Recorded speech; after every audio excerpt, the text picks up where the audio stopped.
پھل اچھا ہوتا ہے تو درخت کو بھی اچھا سمجھا جاتا ہے کہ بہت اچھا درخت ہے،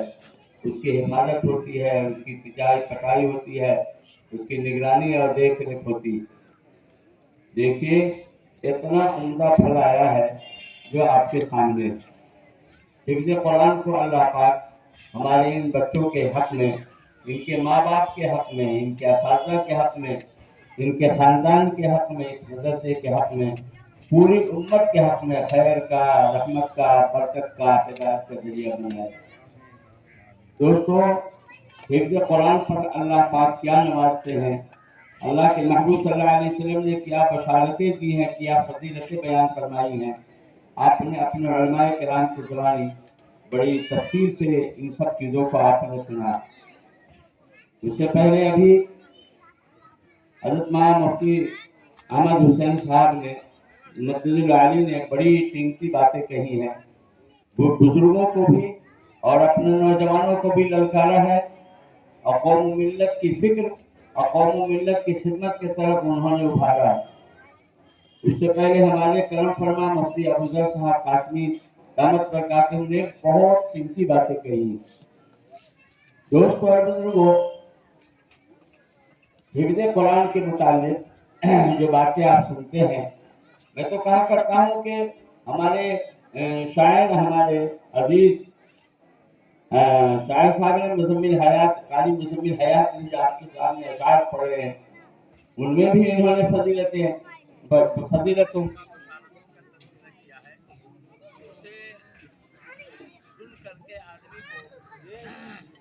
جذبہ پیدا ہونا چاہیے، شوق پیدا ہونا چاہیے، اور یہ جذبہ ابھرنا چاہیے کہ ہم بھی کاش حافظ ہوتے، نہیں ہو سکے تو بچے حافظ ہو، نہیں تو پوتے حافظ ہوں، نواسا حافظ ہو، بھائی بھتیجا حافظ ہو، اور اس طریقے سے جو ہے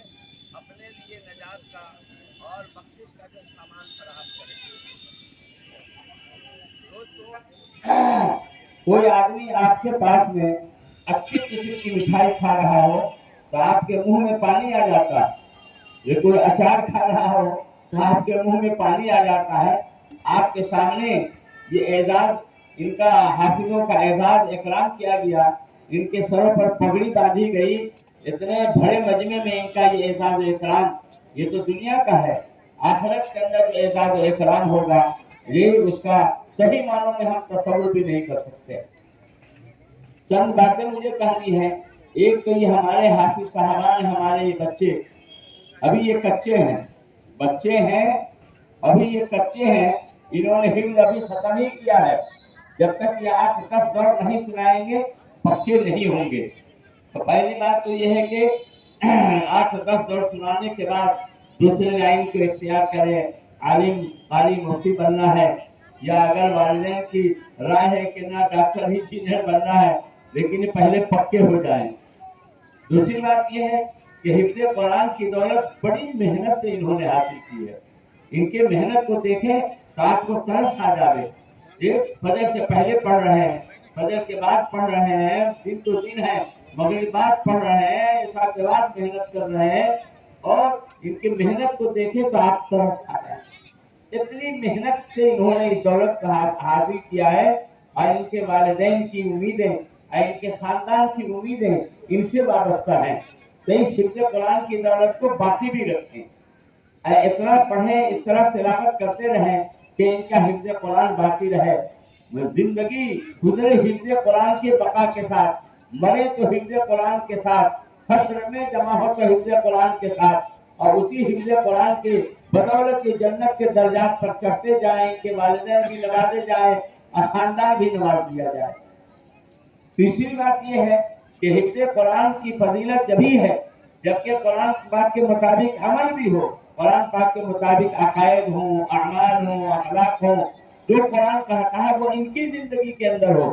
کیونکہ قرآن پاک کی جن آیتوں پر عمل نہیں ہوگا، علماء لکھتے ہیں کہ وہ ساری آیتیں حافظ کے دل و دماغ سے بھلا دی جائیں گی جن آیتوں پر عمل نہیں ہوگا۔ اس لیے قرآن پاک کے مطابق بھی یہ اپنے عمل کو بھی درست کریں، اپنے اعمال کو، اپنے اخلاق کو، اپنے عقائد کو بھی درست کریں، اور اس طریقے سے جو ہے یہ زندگی گزاریں۔ اللہ پاک حفظ قرآن تو ہمارے ان حافظوں کے حق میں ہے، اور ہم میں سے جو بھی حافظ ہیں سب کے لیے حفظ قرآن کو اللہ اتنا پختہ فرما دے کہ حفظ قرآن کے ساتھ ہماری زندگی ہو، اور مرنا ہو تو حفظ قرآن کے ساتھ ہو، قبر اور حشر میں بھی ہم حفظ قرآن کے ساتھ جائیں اور اٹھیں، اور حفظ قرآن کی بدولت اللہ ہم سب کو نواز دے۔ دوستو، ایک آخری بات یہ ہے کہ اپنا یہ مدرسے کے اندر بھی اتار چڑھاؤ ہوتا ہے، فکر مند منتظم ہوتے ہیں، ذمہ دار ہوتے ہیں، تو ان کے فکر کے تحت گویا ترقی ہوتی ہے، تعلیمی ترقی ہوتی ہے، تعلیمی بیداری آتی ہے، اور گویا مدرسے کے اندر جان پڑ جاتی ہے۔ ہمارے پورے علاقے میں بھوالہ مدھوبنی جس کے ذمہ دار حضرت مفتی ابو ذر صاحب ہیں، وہاں آپ دیکھیے تو آپ لگے گا نہیں کہ وہ بورڈ کا مدرسہ ہے، پورا نظامیہ کے مطابق نظام، نصاب، ماحول، تعلیم، تربیت۔ معلوم یہ ہوا کہ اب اسی کی کا عکس اب جو ہے اپنا یہ مدرسہ رحمانیت گرمی بھی سمجھ میں آ رہا ہے کہ دیکھیے حفظ کے بچے تھوڑا تھوڑا رکھے گئے، اور ہمارے قاری سیف الرحمان صاحب نے محنتیں کی، اور ان کی محنتوں کے نتیجے میں ہمارے ذمہ دار جو ہیں صدر مدرس صاحب ہیں، ہمارے سیکریٹری صاحب ہیں، انہوں نے ان کا تعاون کیا، اور اس کو ترقی کی صورت پیدا ہوتی چلی گئی، گویا مدرسے میں جان آ گئی۔ ورنہ بہت سے بورڈ کے مدرسے ہیں جو برا نہیں لگے، بے جان، مدرسے کی جان اور مدرسے کی روح اور روحانیت طلبہ ہے،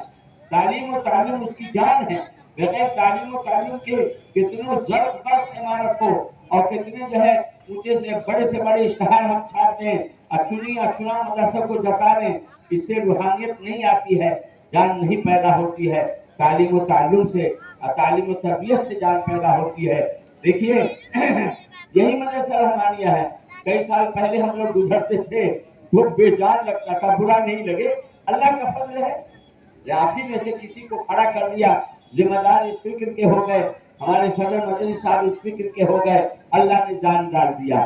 جی یہ اللہ کا فضل ہے، اللہ نظر بد سے بچائے، اور زیادہ سے زیادہ ترقی کے راستے پر یہ مدرسہ گامزن ہو۔ ہم لوگوں کے یہاں کل ٹولہ پر بورڈ کا مدرسہ ہے، جی اچھے پڑھے لکھے استاد آئے، محنتی استاد آئے، دیکھیے جان پیدا ہے اور اچھی تعلیم ہو رہی ہے۔ اسی طریقے سے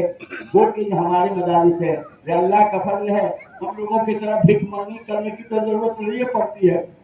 یہ پرائیویٹ جو ادارے والے ہیں سب بھیک مانگی کرتے ہیں، زکات فطرہ کی رقم وصول کر کے قوم و ملت کے نونہاروں پر خرچ کر کے ان کو حافظ، قاری، مفتی، عالم، قاضی